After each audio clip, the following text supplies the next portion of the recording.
안녕하세요. 세주TV 김주현 세무사입니다. 오늘은 앞서 예고드린 대로 증여세에 대한 부분을 조금 더 다른 시각에서 한번 보려고 합니다. 실제 저희 업계에서는 자녀, 손자녀뿐만 아니라 며느리분들이나 혹은 사위분들을 통해서 증여를 하는 경우도 굉장히 많이 이루어지고 있습니다. 세대를 건너뛰어서 증여하는 부분을 제가 먼저 설명을 드릴게요.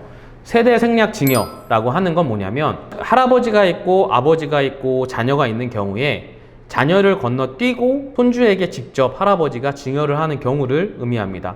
이 부분을 손자녀 증여라고도 합니다. 아무래도 요즘 포고령 시대가 돼가고 있다 보니까 5, 60대가 된 자녀들보다 이제 20, 30대가 된 손자녀들한테 증여를 고민하시는 분들이 훨씬 더 많아지고 있는 실정입니다. 과연 이 손자녀 증여를 통해서 실제 부자들이 증여세를 회피하고 있는 거 아니냐라는 의견들도 많이 나오고 있는 상황입니다. 어떠한 부분이냐면 자녀한테 증여를 하고 자녀가 다시 그 자녀에게, 손자녀에게 증여를 한다면 증여세를 2번 내게 될 텐데 아무래도 할아버지가 바로 손자녀한테 증여를 하다 보니까 증여세를 한 번만 내게 되는 구조가 생기는 거죠. 이 한 번만 주는 경우가 아무래도 이 걸쳐서 주는 것보다 유리한 부분들이 있으니 계산되는 증여세액의 30%를 가산해서 내야 되는 게 현행 법입니다. 왜?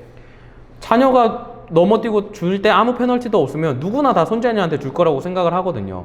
세법에서도 손자녀 증여라든지 혹은 이 며느리와 사위분들을 통해서 세금을 절세할 수 있는 법적인 측면이 있습니다. 앞서 설명드린 것처럼 손자녀 증여를 하시게 되면은 2번 증여세를 낼 거를 한 번만 증여세를 내다 보니까 굉장히 큰 장점이 있는 거죠. 또한 손자녀한테 증여를 하게 된다라고 했을 때 이게 정말 킬링 포인트인데요. 증여를 하신 당사자 할아버지가 나중에 돌아가시게 되면 저희가 원래는 사전에 증여한 10년 동안의 증여재산가액을 합산을 해서 상속재산가액에 포함이 되게 되어 있습니다. 이게 뭐냐면 야, 내가 이제 병에 걸린 거예요. 제가 할아버지인데 내가 죽을 거니까 야, 나 상속세 너무 많이 내야 되니까 미리 내 자녀들한테 물려줘야지. 너 10억, 너 20억 막 이렇게 주면 이거 나중에 상속세 안 물리면 너무 불합리한 거잖아요. 그래서 실제 이 돌아가시는 분을 기준으로 10년 동안 내가 내 직계 비속에게 증여한 내역들을 다 합산을 해서 상속세를 신고를 하게 되어 있는데 여기서 며느리, 사위, 손자녀들은 5년 동안만 합산을 합니다. 이게 굉장히 커요. 많이 이용하실까요? 안 하실까요? 머리로는 많이 이용을 해야 된다고 생각을 하시는데 실제 며느리와 사위분들한테 이렇게 하실까요? 잘 안 하세요. 이게 아직까지도 어르신분들이 가지고 계신 생각은 물론 알죠. 아, 내가 이거 세금 쪽으로 도움되는 거 알아. 그럼에도 불구하고 잘 이용을 하고 있지는 않으세요. 네. 하지만 저는 분명히 말씀드릴 수 있는 건 굉장히 이건 절세 측면에서는 도움이 되는 방법이에요. 손자녀분들이나 혹은 며느리나 사위분들을 통해서 증여를 이렇게 미리 진행을 하신다라고 하는 건 향후에 저희가 짊어지고 가야 되는 부분들에 대해서 시간을 반으로 줄일 수 있는 거기 때문에 실제 돌아가시는 분 입장에서도 굉장히 많은, 그리고 남아 계신 분 입장에서도 굉장히 많은 이로움이 있는 상황이라고 보시면 좋을 것 같습니다. 네, 실제 이제 계산 사례를 제가 한번 설명을 드려볼 텐데 할아버지가 손자한테 5억 원 정도 되는 오피스텔을 증여하는 세대 생략 증여를 통해서 증여하는 경우를 보면 손자녀가 부담해야 되는 증여세는 30% 할증을 포함을 해서 9,880만 원 정도 됩니다.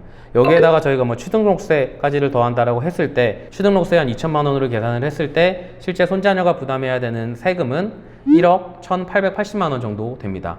반면에 저희가 아드님한테 증여를 하고 또 그 아드님이 손자녀한테 증여를 했을 때 발생할 수 있는 세금은 이 흐름대로 저희가 계산을 해보면 도합 발생하는 금액이 1억 9,200만 원 정도 됩니다.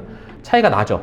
네, 차이가 있습니다. 이게 금액이 더 커지게 되면 더 큰 차이가 발생을 해요. 반면에 저희한테 이런 이야기를 들으시는 부분은 감성적으로 이게 해결이 안 되시는 분들도 분명 있으세요. 2017년도에 저한테 어떤 분이 상담을 하러 오셨어요. 타워팰리스가 한 채가 있었고 그때 당시에 성수동에 어떠한 주택을 청약을 받으셔가지고 이 주택에 2주택이 되면서 문제가 생기시는 분이셨어요. 저희가 여러 가지를 계산을 해봤을 때 이 타워팰리스를 자녀한테 증여를 하거나 양도를 하면은 앞으로 절세에 굉장히 많은 큰 도움이 될 것 같다 라고 해서 저희가 시뮬레이션을 다 계산해서 드렸어요. 이분이 하셨을까요? 안 하셨을까요? 안 하셨어요. 그 아버님이 딱 이 말씀 하셨어요. 나는 내 아들 명의의 집에서 살 수 없다. 내가 왜 내 아들 명의 집에서 살아야 되냐. 나는 내 집에서 살 거다. 이만큼 감성적인 부분들이 또 저한테 상담을 주시는 부분들은 굉장히 중요하시더라고요. 그래서 이제 세무사님들이나 혹은 주변에 상담을 받으러 가실 때 이제 본인이 가장 중요하게 생각을 하시는 부분들에 대해서도 많이 이야기를 해주셔야 돼요. 실제 이 고객분이 가지고 계신 생각과 이 고객분의 가치관, 이러한 부분들이 향후 이 재산 형태의 분배라든지 혹은 재산 관리에 묻어날 수밖에 없습니다.